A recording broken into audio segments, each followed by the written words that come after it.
창세기 45장 우리 1절에서 8절까지 우리 한 목소리로 봉독하도록 하겠습니다. 요셉이 시종하는 자들 앞에서 그 점을 억제하지 못하여 소리질러 모든 사람을 자기에게서 물러가라 하고 그 형제들에게 자기를 알리니 그때 그와 함께한 다른 사람이 없었더라. 요셉이 큰 소리로 우니 애굽 사람에게 들리며 바로의 궁중에 들리더라. 요셉이 그 형들에게 이르되 나는 요셉이라. 내 아버지께서 아직 살아 계시니까. 형들이 그 앞에서 놀라서 대답하지 못하더라. 요셉이 형들에게 이르되 내게로 가까이 오소서. 그들이 가까이 가니 이르되 나는 당신들의 아우 요셉이니 당신들이 애굽에 판 자라. 당신들이 나를 이곳에 팔았다고 해서 근심하지 마소서. 한탄하지 마소서. 하나님이 생명을 구원하시려고 나를 당신들보다 먼저 보내셨나이다. 이 땅에 2년 동안 흉년이 들었으나 아직 5년은 밭갈이도 못하고 추수도 못할지라. 하나님이 큰 구원으로 당신들의 생명을 보존하고 당신들의 후손을 세상에 두시려고 나를 당신들보다 먼저 보내셨나니 그런즉 나를 이리로 보낸 이는 당신들이 아니요 하나님이시라. 하나님이 나를 바로에게 아버지로 삼으시고 그 온 집의 주로 삼으심에 애굽 온 땅의 통치자로 삼으셨나이다. 아멘. 요셉의 놀라운 이 고백이 엘살바도르 한인교회 여러분들의 믿음의 고백으로 나타내는 큰 은혜가 곧 이룰 줄 믿습니다. 우리는 삼위 하나님을 믿습니다. 예수 그리스도께서 유일한 구원주 되심을 또한 믿습니다. 그 예수님이 우리를 죄에서 용서해 주시고 우리 대신 십자가에서 죽으셨으나 사흘 만에 다시 살아난 것을 믿습니다. 이 놀라운 은혜, 놀라운 사랑 우리의 영혼과 마음에 새기고 이걸 잊어버리지 않고 이 믿음에 굳게 서서 하나님의 영광을 향하여 나아가는 우리 엘살바도르 모든 성도님들 다 되시기를 예수님의 이름으로 축복합니다. 너무 바쁘게 사셔서 이걸 잊어버릴 때가 있어요. 저도 잊어버립니다. 이걸 잊어버리면 우리는 힘의 근원을 잊어버립니다. 힘들고 어려울 때마다 다시 이 은혜를 생각하고 이 부활의 영광이 곧 여러분의 삶에서 아무리 어렵고 힘들어도 죽을 것 같은 삶에서 죽을 것 같을수록 부활의 영광이 가까웠다는 것을 믿고 일어나는 큰 은혜가 있기를 바랍니다. 이걸 주일마다 확인해요. 주일마다, 아니 아침마다 주님의 은혜로 감격하여 시작하시길 바랍니다. 미국에서 샌프란시스코인가요? 거기서 금문교를 이제 건설할 때였어요. 건설 현장에는 의외로 사람이 많이 죽습니다.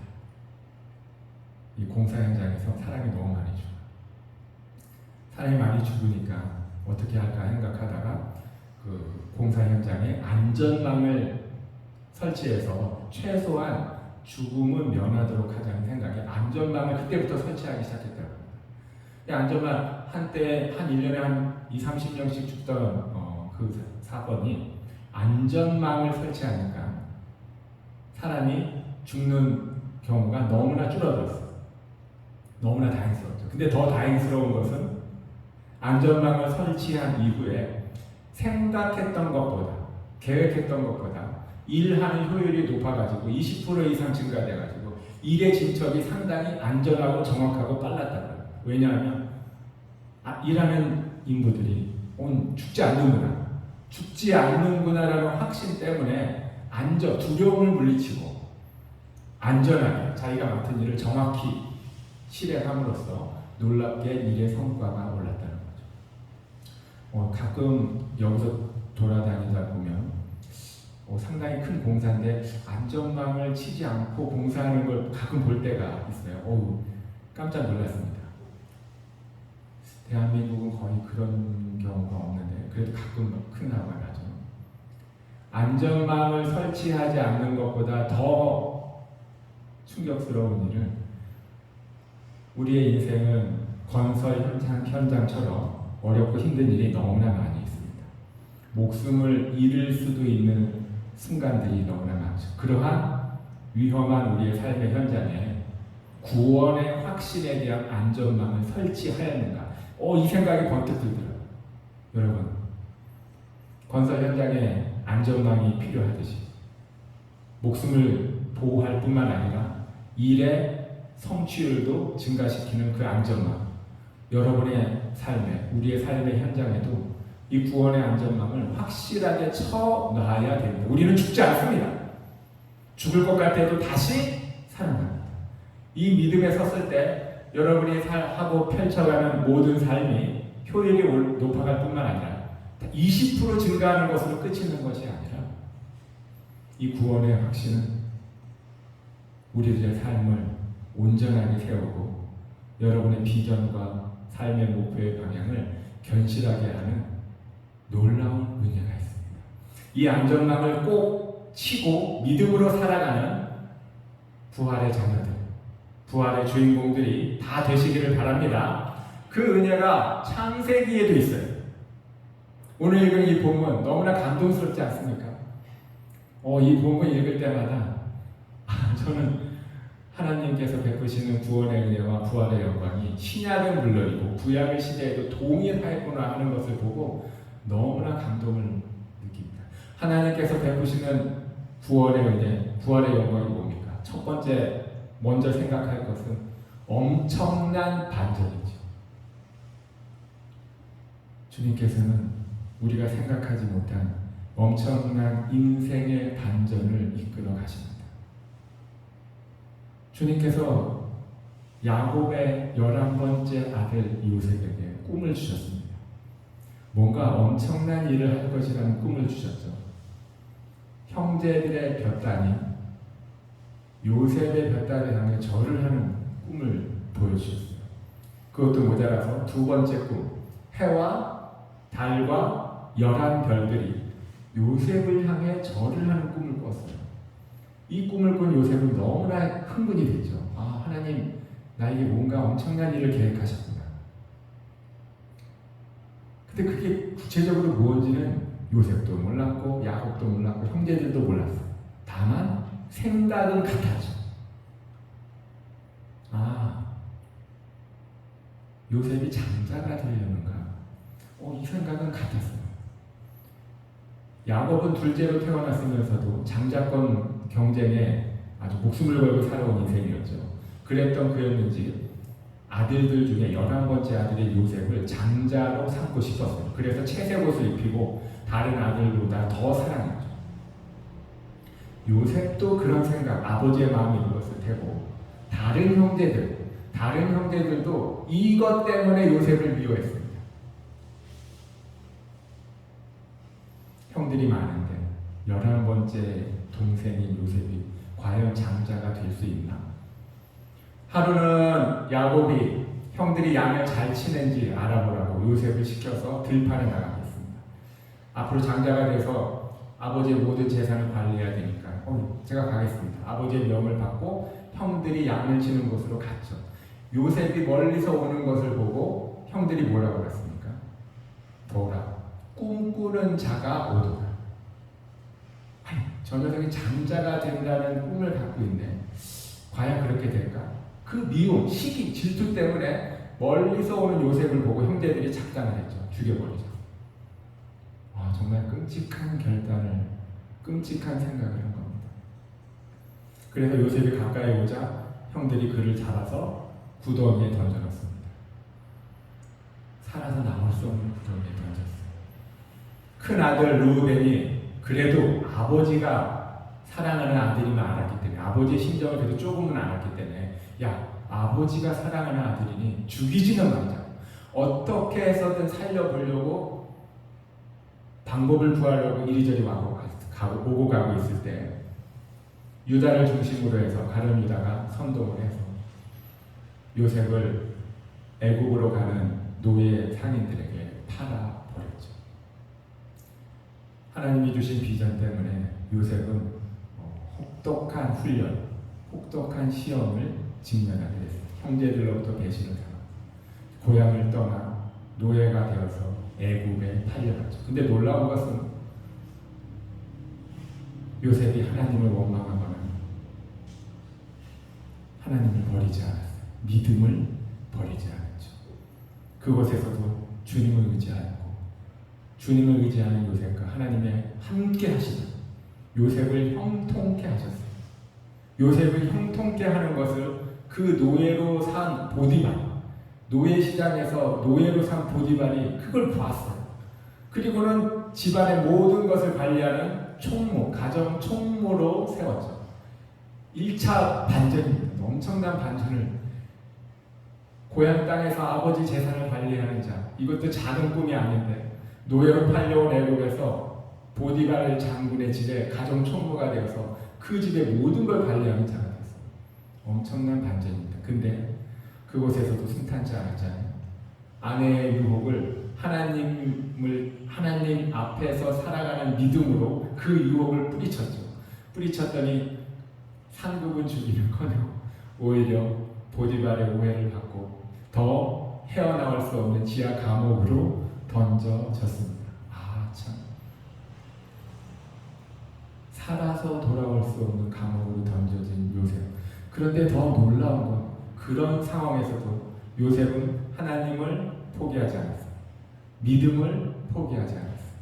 주님을 더욱 의지했고 착고에 차여서 절망스러운 그 상황에서도 하나님과 함께하는 삶을 살았죠. 그랬더니 그곳에서도 형통하는 삶을 보여서 그곳 간수들을 다 관리하는 책임자가 되었어요. 그러더니 떡 맡은 자, 술 맡은 관원자, 그들이 오해를 받았는지 영모에 가담했는지 죄가 있어서 그 감옥에 오게 됐죠. 그래서 그들까지도 위로하는 자가 되었어요. 하루는 그들에게 하나님께서 꿈을 꾸게 하셨는데 요셉이 하나님이 해석해 주는 대로 술 맡은 관원장은 복귀될 거지만 떡 맡은 관원장은 죽겠습니다 라고 해석했더니 그 해석한 그대로 바로의 생일날 술 맡은 관원장은 복귀됐는데 떡 맡은 관원장은 죽어버리고 말았죠. 그래서 이제 극적으로 요셉은 벗어날 수 있나 보다. 술 맡은 관원장이 설마 이 은혜를 잊어버리지 않겠지 했지만 술 맡은 관원장은 자신은 살아났지만 2년이 지나도록 요셉을 생각하지를 않았습니다. 이런 걸 볼 때 우리에게 주시는 하나님의 시험과 훈련, 그것은 과연 언제 끝나는가? 여러분도 하나님이 주시는 훈련이 있을 줄 믿습니다. 그 시험이 만만치 않아서 난 너무나 어렵고 힘든, 왜 남들은 편하게 사는데 나는 왜 이렇게 힘들지? 그런 삶을 살고 있습니까?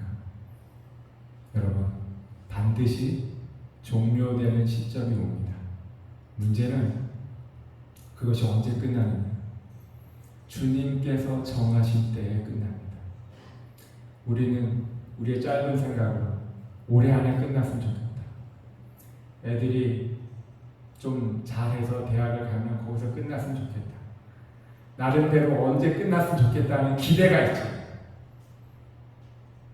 근데 그때가 와도 시험이 계속될 땐 정말 눈물이 납니다.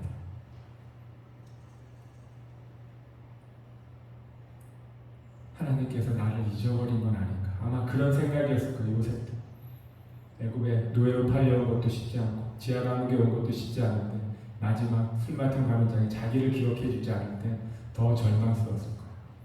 그러나 하나님께서 훈련하시는 것은 반드시 끝나는 시점이 있고 우리가 미처 생각하지 못한 엄청난 반전이 있습니다. 이것을 믿고 요셉처럼 끝까지 예수님만을 바라보고 주님만을 의지하는 믿음에 굳게 서는 은혜 있기를 바랍니다. 이것이 저와 여러분에게 너무나 필요한 것입니다. 정말로 아무도 생각하지 못한 때에 주님께서는 요셉의 시험을 끝냈죠. 바로에게 또 꿈을 주지 않았습니까? 바로가 꿈을 꿨어요. 살찐 7마리 소가 흉악하게 마른 7마리 소에게 잡혀먹는 꿈을 꿨죠. 흉악한 꿈이었습니다. 그것으로 끝난 게 아니라 풍성한 이삭 7개가 깡마른 이삭 7개에게 잡혀먹는 꿈을 꿨어요. 너무나 두렵고 그 꿈의 내용이 너무나 두려워서 꿈에서 깨서 식은땀을 흘리고 있었고 이 꿈을 해석하라고 애굽의 모든 술사들을 불렀지만 아무도 해석하는 이가 없었습니다. 그들이 왜 해석을 안 했겠습니까? 자기 나름대로 해석을 했지만 그게 바로의 마음에 들지 않았어요. 하나님이 은혜를 주지 않은 거죠. 이게 올바른 해석이라고 믿는 마음을 주지 않은 거예요. 아무리 해석을 들어도 마음에 차지 않았어요. 그때서야 술 맡은 관원장이 요셉이 생각났어요. 꿈을 풀이해준 요셉. 아무도 해석 못하니까 왕에게 요셉을 청구했고, 왕도 설마 하는 생각이었지만 요셉을 불렀죠. 요셉이 주님 앞에 인도함을 받아 바로 앞에 서서 바로의 꿈을 듣고는 하나님께서 해석해 줄 거라고 선포하고 주님께서 주시는 지혜를 꿈을 해석해 줬습니다. 이 꿈은 7년 풍년이 들 것이고 그 후에 풍년을 기억할 수 없는 엄청난 흉년이 듭니다. 그러니 풍년이 들었을 때 흉년을 대비하시는 게 좋겠습니다. 라고 요셉이 꿈을 풀어주자 그 말이 은혜롭게 들렸어요. 바로의 마음을 움직였어요. 하나님께서 은혜를 베풀어 주신 거죠. 이 해석을 들은 바로가 너무나 감동이 되어서 이렇게 하나님의 신에 감동된 소년을 어디서 구했습니까? 요셉을 애굽의 총리로 세웠죠. 지하 감옥에서 살아나오기도 힘든 그가 하나님의 엄청난 은혜로 애굽의 총리가 되는, 생각지도 못한, 상상할지도 못했던 엄청난 반전을 주님께서 인도해 주셨습니다. 이것이 하나님께서 예비한 놀라운 구원의 은혜입니다.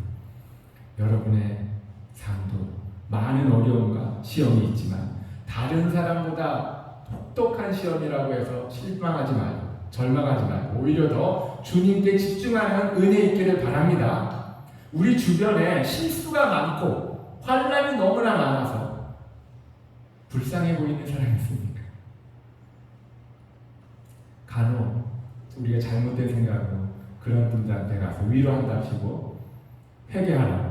도대체 하나님 앞에 무슨 잘못이 많길래 이렇게 환난이 끊이지 않냐고 라고 말을 할 때가 있는데 이거는 미련한 말입니다. 그렇지 않습니다. 하나님은 그를 사랑하시는 거예요. 엄청나게 사랑하는 겁니다. 기도하는데도 왜 일이 풀리지 않죠? 하나님은 그를 믿고 그가 절대로 하나님을 버리지 않고 예수 그리스도를 포기하지 않고 아무리 어려워도 믿음으로 견딜 걸 하나님도 믿고 그를 훈련시키고 있는 거예요. 그가 죄가 많아서 아픔 가운데 허덕이는 게 결코 아닙니다. 결코 아니에요. 이걸 생각하고 하나님은 저 사람을 얼마나 사랑하기에 저렇게 혹독한 시험을 끊임없이 이어지게 하시는가. 우리는 그를 도와야 되고 그리고 그에게 베풀 놀라운 반전의 역사에 동참하기 위해 우리도 기도로 그를 도와야 됩니다. 힘내세요. 반드시 이거는 풀어질 때가 옵니다. 하나님께서 엄청난 영광으로 갚으실 때가 꼭 옵니다. 내가 그때까지 당신을 위해서 기도하겠습니다. 절망하지 마시고 힘을 내시고 그 날에 나와 함께 하나님께 영광 돌리는 복된 역사 동참합시다. 이렇게 위로해주는 믿음의 위로자가 다 되시기를 바랍니다. 이 은혜가 있는 거예요. 근데 이 놀라운 반전은 훈련의 끝이 아닙니다. 이것은 본격적으로 하나님께서 계획하신 위대한 구원을 이루시기 위한 시작에 불과한 것입니다. 이건 시작에 불과한 거예요. 애굽의 총리가 되면서 모든 게 자연스럽게 다 끝나지 않겠는가 하는 게 우리의 짧은 생각이죠. 그래서 우리도 이런 생각으로 아름다운 동화를 기억하는 게 있죠. 백설공주나 숲속에 잠자는 공주처럼 그들의 삶이 어렵고 힘들었지만 왕자와를 만나면서 왕자와 결혼하면서 동화가 끝납니다. 왕자를 만나서 결혼했으면 그동안의 환난과 아픔 모두 보상받고 깨끗이 행복하게 살 것이다. 더 이상 우리의 생각으로는 어떻게 행복하게 살 건지 생각하지 않고 거기서 이야기를 끝내버리죠. 그렇지만 현실은 만만한 것이 아니지 않습니까? 왕자와의 결혼 생활은 더 힘들 것인데 그걸 어떻게 지혜롭게 펼쳐갈지가 더 궁금한데 우리는 거기서 이제 끝나버리는 게 우리의 짧은 생각입니다. 근데 하나님은 그렇지 않았어요. 요셉을 애굽의 총리로 세우면서 모든 환난이 자동으로 끝난 게 아닙니다. 그 이후에 펼쳐질 놀라운 구원을 하나님께서 선포하고 계신 거예요. 요셉의 꿈 해석처럼 정말 애굽에는 7년 풍년이 왔어요. 엄청난 풍년이 왔죠. 그 풍년 동안 흉년을 대비해서 곡식 창고를 엄청나게 만들어서 준비를 해왔죠. 풍년이 끝나자 정말 가뭄이 시작되었어요. 그 가뭄은 혹독한 가뭄이었어요. 앞에 있었던 모든 풍년을 다 잊어버린 정도. 그래서 모든 사람들이 애굽에 식량을 사러 왔죠. 야곱의 아들들도 요셉의 형들도 식량이 떨어져서 식량을 구하러 애굽에 왔습니다. 총리가 요셉인 줄 모르고 그 앞에 무릎을 꿇고 절을 했습니다. 요셉은 너무나 감격했을 거예요. 정말 꿈 그대로 됐지 않습니까? 해와 달과 열한 별이 자기에게 절하는 꿈. 근데 더 큰 은혜는 하나님께서 요셉의 마음에 분노를 주지 않았던 것, 원수를 갚도록 하는 마음을 주지 않은 것. 저 같으면 정말 거기서 형들의 이름을 부르면서 하나님이 주신 비전을 방해했던 그 형들에게 정말 안갚음을 하고 싶은 마음이 있지 않겠습니까? 근데 하나님께서 그 마음을 주지 않으십니다. 요셉은 자신의 신분을 밝히지 않고 형들에게 안갚음하지 않고 하나님이 주시는 지혜대로 형들을 정탐꾼으로 몰아붙였어요. 여기까지 늘 아침마다 창세기를 읽어온 줄 믿습니다. 만약에 안 읽었으면 다시 한번 보세요. 이 총리가 된 이후의 상황이 너무나 드라마틱합니다. 정탐꾼이라고 몰아붙였습니다. 간첩은, 전쟁터에서 간첩은 발견 즉시 사살입니다. 지금도 그래요. 제네바 협정 통해서 포로, 일반 국민들은 보호하고 전쟁을 한 군인도 포로가 되면 보호하는 것이 제네바 협정이지만 제네바 협정에도 예외 규정, 간첩은 그 자리에서 발견되면 사살해도 잘못이 없습니다. 근데 이거는 2000년, 3000년 전의 사건이죠. 정탐꾼은 바로 그 자리에서 죽는 겁니다. 형들이 깜짝 놀랐죠. 우리 정탐꾼 아닙니다. 12형제인데 하나는 죽고 하나는 막내는 아버지에게 있고 우리 10명이서 왔습니다. 아니다. 그게 바로 너희들이 정탐꾼이 진 거다. 그 한 명 없지 않아. 그러니까 형들이 깜짝 놀랐어요. 그리고는 자기들의 죄를 고백할 거죠. 히브리어. 설마 총리가 알아들을 거라고 생각 못하고 우리가 오래전에 요셉 살렸어야 되는데 요셉을 죽인 그 피의 대가를 오늘 우리가 당하는 거야. 우리 꼼짝없이 죽게 되었구나. 그게 너 때문이잖아. 너 때문에. 네가 그 상황을 요셉이 다 듣고 있었어. 자기가 어떻게 애굽에 팔려왔는지, 형들이 그때 언제부터 나를 미워했는지, 꿈을 이야기할 때부터 나를 미워했고 멀리서 오는 나를 보고 꿈꾸는 자가 오도다 나를 얼마나 미워했는가 그때 알게 된 거죠. 그래도 루벤 형은 나를 살리려고 했는데 넷째 형 유다가 형제들과 모의해서 나를 애굽 노예 상인에게 팔아먹은 거야. 가슴이 미어졌을 겁니다. 그러면서 생각이 났겠죠. 나를 그 정도 미워했으면 내 동생 베냐민, 내 베냐민은 내가 없는 동안 얼마나 구박을 받았을까. 베냐민을 구하고 싶은 생각이 딱 났어요. 그래서 형제들에게 식량 주고 가나안 땅으로 돌아가도록 하면서 둘째 시므온은 잡아서 인질로 놔두고 다음에 올 때는 막내를 꼭 데리고 그렇지 않으면 너희를 정탐꾼으로 알겠다 하고 돌려보냈죠. 돌아간 야곱의 형제들, 야곱의 아들들이 그 식량을 가지고 돌아가는데 가뭄은 7년이나 되죠. 1년 지나고 2년째 가뭄이 되는 해에 또 식량이 떨어졌어요. 다시 식량을 사러 애굽에 와야 되는데 그냥 갈 수가 없었죠. 베냐민을 데리고 가야겠지만 베냐민은 야곱이 허락하지를 않았어요. 야곱은 매우 현실적인 사람이었어요. 눈에 보이는 것에 집착하는 매우 승부 기질이 강한 자였죠. 고린도후서 4장 18절에도 보이는 것은 잠깐이요 보이지 않는 것은 영원하다고 하나님께서 말씀하셨습니다. 여러분과 저도 예수 그리스도를 구원주로 믿는 믿음으로 사는 우리는 보이는 것도 중요하지만 보이지 않는 것이 영원하다는 것을 믿고 이 믿음으로 살아가는 은혜 있을 줄 믿습니다. 근데 이게 쉽지 않죠. 야곱도 하나님을 믿었지만 보이는 것에 너무 집착했어요. 그는 라헬을 사랑했고 라헬이 낳은 두 아들 요셉과 베냐민을 너무나 사랑했어요. 너무나 사랑했던 이 사랑 때문에 다른 아들들 사이에 질투와 시기와 원망과 상처와 충돌이 있는 것을 막지를 못했어요.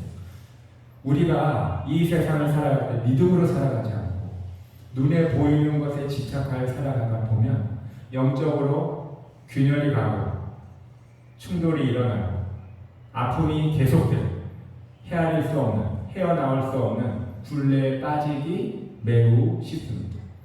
우리가 눈에 보이는 모든 것을 다 집착하는 것은 아니지만 그 어떤 것 하나 두 개는 내 삶에, 내 인생의 가치관에 매우 중요한 것이라고 생각하고 그것을 절대 포기하지 않고 살 때가 너무나 많이 있습니다. 이걸 조심해야 되는 겁니다. 지식, 명예, 돈, 특히 돈의 문제는 그렇죠. 돈이 얼마나 중요합니까? 돈이 있어야 먹고 살고, 돈이 있어야 자녀를 키우고, 돈이 있어야 남들을 도와줄 수도 있고 중요한 것이죠. 근데 몇 푼 안 되는 돈 때문에 형제끼리, 친척끼리 으르렁거리며 다툴 때가 있지 않습니까? 적은 돈이라도 함께 나누고 하나님의 사랑을 나누는 지혜가 있어야 되는데 이건 우리가 먹고 사는데도 넉넉하지 못할 라는 생각 때문에 그 몇 푼 안 되는 것 돈 때문에 서로가 상처를 주는 경우가 너무나 많이 있습니다. 이러한 곳에서 지혜롭게 주님을 의지하여 하나님의 모든 걸 채워주실 것을 믿고 아낌없이 사랑을 나누고 믿음을 나누고 은혜를 나누고 물질도 함께 나누는 믿음의 은혜가 여러분과 저에게 있기를 바랍니다. 야곱의 입장에서는 요셉을 끔찍히 사랑했는데 요셉이 죽은 줄 알았어요. 베냐민 홀로 남은 이 베냐민을 평생 끝까지 고집했습니다. 끝까지 의지했죠. 요셉을 형제들에게 보냈더니 죽었는데 베냐민마저도 형제들을 어떻게 믿고 아들들을 어떻게 믿고 애굽까지 보내겠습니까? 절대 애굽에 보내지 못하는 마음이었는데 이대로 있다가 다 굶어 죽을 것 같으니까 이제서야 야곱이 내가 자식을 잃으면 잃겠다. 이름이 창세기 43장 14절에 전능하신 하나님께서 그 사람 앞에서 너희에게 은혜를 베푸사 그 사람으로 너희 다른 형제와 베냐민을 돌려보내게 하시기를 원하노라. 내가 자식을 잃게 되면 이르리로다. 온 가족이 굶어 죽을 수밖에 없는 상황이 되니까 그제서야 베냐민을 하나님께 맡겼어요.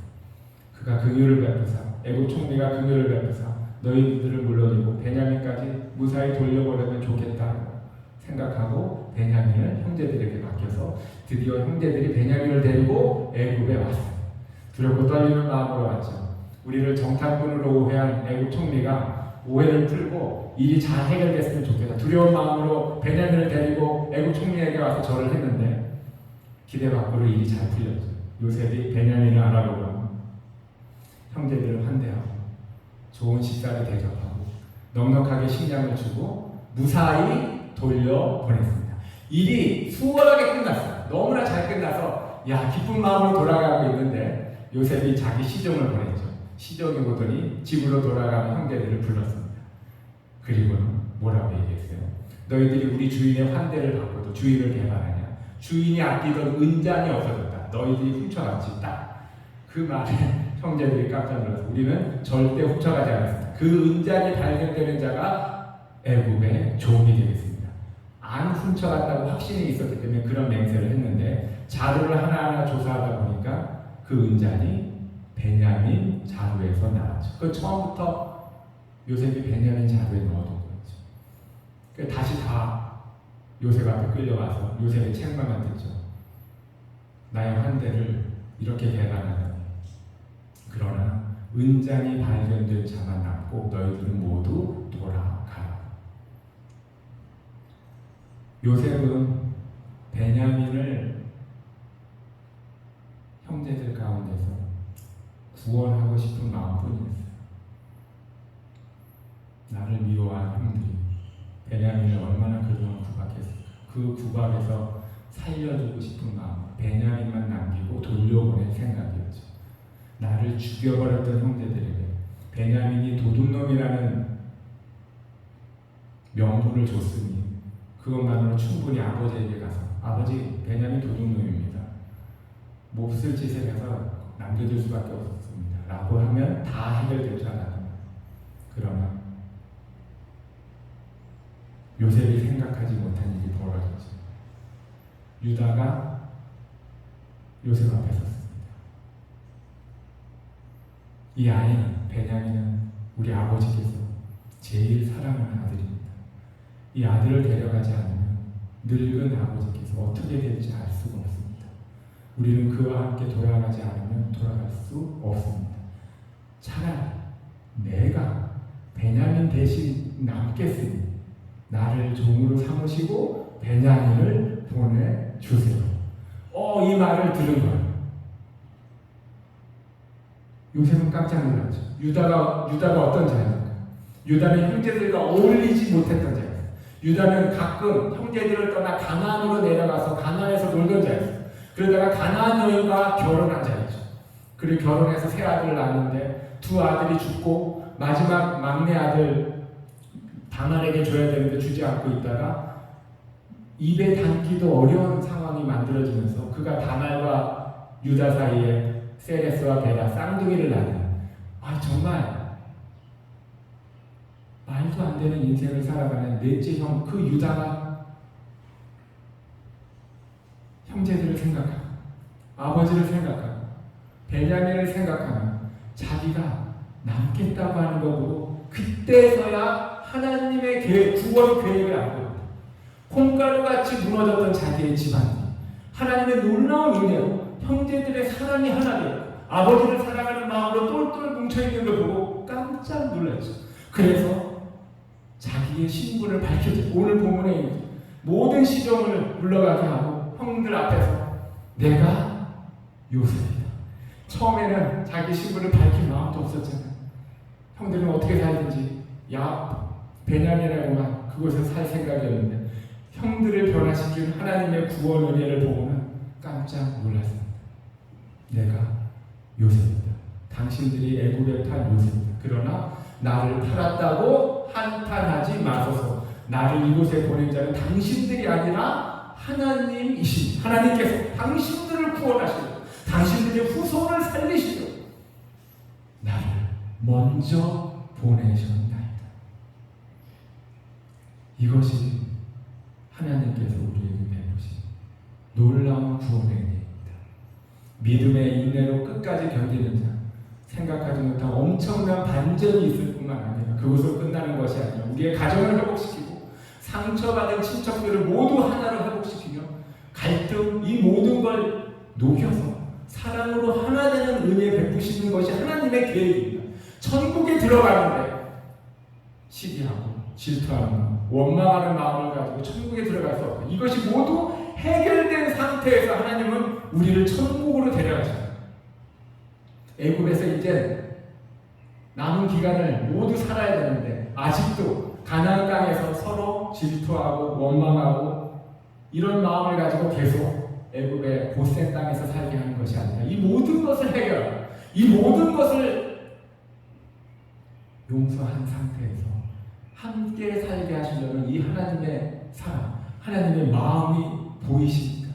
이것이 하나님께서 우리에게 약속하신 구원의 은혜요 부활의 영광입니다. 이 믿음의 안전망을 확실히 치고 여러분의 삶의 현장에서 주님을 의지하여 살아가시길 바랍니다. 가정이 회복되고 교회가 살아나며 아픔과 고통과 씻을 수 없는 상처라고 생각했던 그 모든 것을 주님이 깨끗이 씻어주시는 놀라운 은혜를 반드시 체험하게 됩니다. 러시아와 우크라이나가 전쟁이 깊어지고 있죠. 저들의 원한은 우리가 해결할 수 없을 정도로 점점 깊어지고 있는데 그러한 원한이 있지라도 주님께서 예수 그리스도 그 구원의 은혜를 베푸신 주님께서 저 땅에 벌어지고 있는 전쟁의 상처와 원한도 하나님의 사랑으로 씻어 주실 것이 틀림이 없습니다. 우리는 그 은혜가 빨리 드러나도록 기도해야 하고, 우리의 삶의 현장과 우리의 가정도, 우리의 친척도, 우리의 고국 대한민국도 이런 아픔과 상처가 모두 해결되어 부활의 영광과 구원의 기쁨이 배가 되는 놀라운 은혜가 있도록 기도해야만 합니다. 그리고 그 은혜의 주인공으로, 믿음의 주인공으로 쓰임받는 우리 엘살바도르 한인교회 여러분들이 다 되시기를 예수님의 이름으로 축복합니다.